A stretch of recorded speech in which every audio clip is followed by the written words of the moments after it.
শেষ দশকে ইবাদতের মাত্রা বাড়িয়ে দেওয়া। আমরা উল্টাটা করি।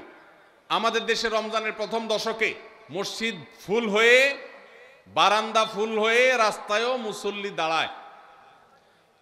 আর 10 রমজান চলে গেলে 20 রমজান পর্যন্ত বাহিরের মুসল্লি কমতে কমতে বারান্দার মুসল্লি কমে ভিতরে চলে আসে।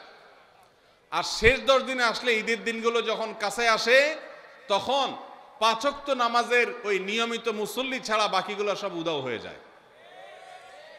নবী সাল্লাল্লাহু আলাইহি সাল্লাম কি করতেন? তার উল্টাটা। আমাদের আয়েশা বলেছেন, কানা ইয়াজিতাহিদু ফীহি মা লা ইয়াজিতাহিদু ফী গায়রি। আমাদের নবীজি সাল্লাল্লাহু আলাইহি সাল্লাম রমজানের শেষ দশকে ইবাদতের জন্য যত কষ্ট করতেন, যত সাধনা করতেন, অন্য কোন সময় ইবাদতের জন্য এত সাধনা করতেন না। অথচ আমরা দেখা যায় শেষ দশক অবহেলা কাটাই।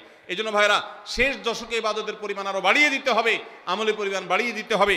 এটাই আল্লাহ তাআলার নির্দেশনা। শেষ দশকে পরিবারকে ঘুম থেকে ডেকে তোলা, এটা আলাদা সুন্নাহ। নবী সাল্লাল্লাহু আলাইহি সাল্লাম রমজানের শেষ দশক হলে কানা ইযা দাখালাল আশর আহইয়া লাইলা ওয়া আইকাযা আহলা। তিনি পরিবারকে ঘুম থেকে ডেকে তুলতেন এবং স্ত্রী সঙ্গ ত্যাগ করতেন। শেষ দশক কোমর বেঁধে ইবাদত করতেন। পরিবারকে ঘুম থেকে ডেকে তোলা। নবীজি অন্য কোনো সময় ঘুম থেকে ইবাদতের জন্য ডাকতেন না, নফল নামাজ যার ইচ্ছা সে পড়বে, যার ইচ্ছা পড়বে না। কিন্তু শেষ দশক এত বড় অফার, এত বড় সুযোগ, কারণ লাইলাতুল কদর শেষ দশকে আছে। এই জন্য এই দশকে ইবাদতের জন্য পরিবারকে তিনি ডেকে তুলতেন। তারা শুয়ে থাকুক, তিনি এটা সহ্য করতেন না। রমজানের শেষ দশকে পরিবারকে ঘুম থেকে ডেকে তোলা এবং স্ত্রী সঙ্গ ত্যাগ করা শেষ দশকের জন্য। লাইলাতুল কদর অনুসন্ধান করা। রমজানের শেষ দশকের প্রত্যেকটা রাতে কিন্তু শবে কদর হতে পারে। বিশেষ করে বেজোড় রাতে 21, 23, 25, 27, 29 এই রাতগুলোতে লাইলাতুল কদর হওয়ার সম্ভাবনা অনেক জোরালো। সৌদি আরবের মানুষ তাদের বেজোড় রাতে তালাশ করবে, আমরা আমাদের বেজোড় রাতে তালাশ করব ইনশাআল্লাহ। নবীজি সাল্লাল্লাহু আলাইহি সাল্লাম বলেছেন যে তাহাররাউ লাইলাতুল কদর ফিল বিত্রি মিনাল আশরিল আওয়াখির মিন রমাদান। রমজানের শেষ দশকের বেজোড় রাতগুলোতে তোমরা শবে কদর হতে পারে সে আশা বেশি বেশি করে ইবাদত বন্দেগী করো। লাইলাতুল কদরের ইবাদতকে আল্লাহ বলেছেন লাইলাতুল কদরে খায়রুম মিন আলফি শাহর। 1000 মাস, 1000 মাস ইবাদত করলে যে সওয়াব পাওয়া যাবে, লাইলাতুল কদরের এক রাতের ইবাদতের সওয়াব তার চাইতে বেশি হবে। সেই রাত কোনটা আল্লাহ নির্দিষ্ট করেন নাই। এজন্য শেষ দশকের প্রত্যেকটা রাতেই ইবাদত করার চেষ্টা করা, স্পেশালি বেজোড় রাতগুলোতে। লাইলাতুল কদরের আশায় বিশেষ দোয়া পড়া, সেটা কি?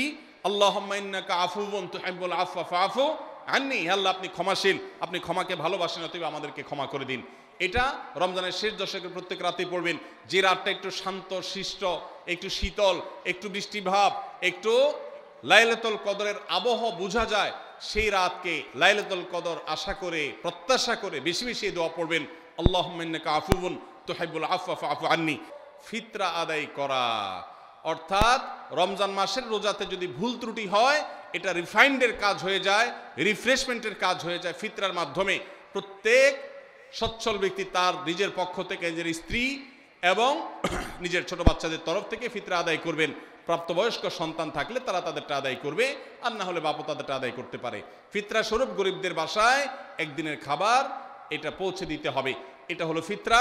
ঈদের নামাজের আগ পর্যন্ত এটা আদায় করার নির্দেশ নবী সাল্লাল্লাহু আলাইহি সাল্লাম দিয়েছেন। ফিতরা আদায়, এটার মাধ্যমে রমজানের আমল শেষ হয়ে যায়। শেষ দশকে ইবাদতের মাত্রা বাড়িয়ে দেওয়া। আমরা উল্টাটা করি। আমাদের দেশে রমজানের প্রথম দশকে মসজিদ ফুল হয়ে, বারান্দা ফুল হয়ে, রাস্তায়ও মুসল্লি দাঁড়ায়।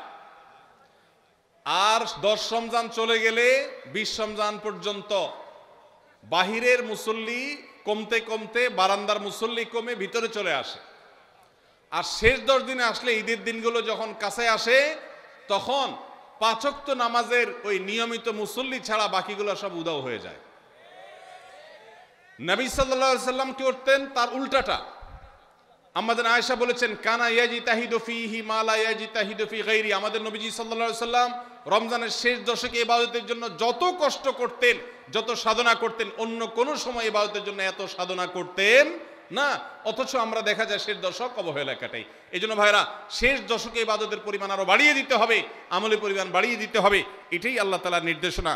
শেষ দশকে পরিবারকে ঘুম থেকে ডেকে তোলা, এটা আলাদা সুন্নাহ। নবী সাল্লাল্লাহু আলাইহি সাল্লাম রমজানের শেষ দশক হলে কানা ইযা দাখালাল আশর আহইয়া লাইলা ওয়া আইকাযা আহলা। তিনি পরিবারকে ঘুম থেকে ডেকে তুলতেন এবং স্ত্রী সঙ্গ ত্যাগ করতেন। শেষ দশক কোমর বেঁধে ইবাদত করতেন। পরিবারকে ঘুম থেকে ডেকে তোলা, নবীজি অন্য কোনো সময় ঘুম থেকে ইবাদতের জন্য ডাকতেন না, নফল নামাজ যার ইচ্ছা সে পড়বে, যার ইচ্ছা পড়বে না। কিন্তু শেষ দশক এত বড় অফার, এত বড় সুযোগ, কারণ লাইলাতুল কদর শেষ দশকে আছে, এই জন্য এই দশকে ইবাদতের জন্য পরিবারকে তিনি ডেকে তুলতেন। তারা শুয়ে থাকুক, তিনি এটা সহ্য করতেন না। রমজানের শেষ দশকে পরিবারকে ঘুম থেকে ডেকে তোলা এবং স্ত্রী সঙ্গ ত্যাগ করা শেষ দশকের জন্য। লাইলাতুল কদর অনুসন্ধান করা। রমজানের শেষ দশকের প্রত্যেকটা রাতে কিন্তু শবে কদর হতে পারে, বিশেষ করে বেজোড় রাতে 21, 23, 25, 27, 29 এই রাতগুলোতে লাইলাতুল কদর হওয়ার সম্ভাবনা অনেক জোরালো। সৌদি আরবের মানুষ তাদের বেজোড় রাতে তালাশ করবে, আমরা আমাদের বেজোড় রাতে তালাশ করব ইনশাআল্লাহ। নবীজি সাল্লাল্লাহু আলাইহি ওয়াসাল্লাম বলেছেন যে তাহাররাউ লাইলাতুল কদর ফিল বিত্রি মিনাল আশরিল আওয়াখির মিন রমাদান, রমজানের শেষ দশকের বেজোড় রাতগুলোতে তোমরা শবে কদর হতে পারে সে আশা বেশি বেশি করে ইবাদত বন্দেগী করো। লাইলাতুল কদরের ইবাদতকে আল্লাহ বলেছেন লাইলাতুল কদরে খায়রুম মিন আলফি শাহর, 1000 মাস, 1000 মাস ইবাদত করলে যে সওয়াব পাওয়া যাবে, লাইলাতুল কদরের এক রাতের ইবাদতের সওয়াব তার চাইতে বেশি হবে। সেই রাত কোনটা আল্লাহ নির্দিষ্ট করেন নাই, এজন্য শেষ দশকের প্রত্যেকটা রাতেই ইবাদত করার চেষ্টা করা, স্পেশালি বেজোড় রাতগুলোতে। লাইলাতুল কদরের আশায় বিশেষ দোয়া পড়া, সেটা কি? আল্লাহুম্মা ইন্নাকা আফুউন তুহিব্বুল আফওয়া ফাআফু আন্নি, আল্লাহ আপনি ক্ষমাশীল, আপনি ক্ষমাকে ভালোবাসেন, অতএব আমাদেরকে ক্ষমা করে দিন। এটা রমজানের শেষ দশকের প্রত্যেক রাতেই পড়বেন। যে রাতটা একটু শান্ত শিষ্ট, একটু শীতল, একটু বৃষ্টিভাব, একটু লাইলাতুল কদরের আবহাওয়া বোঝা যায়, সেই রাতকে লাইলাতুল কদর আশা করে প্রত্যাশা করে বেশি বেশি দোয়া পড়বেন। আল্লাহুম্মা ইন্নাকা আফুউন তুহিব্বুল আফওয়া ফাআফু আন্নি।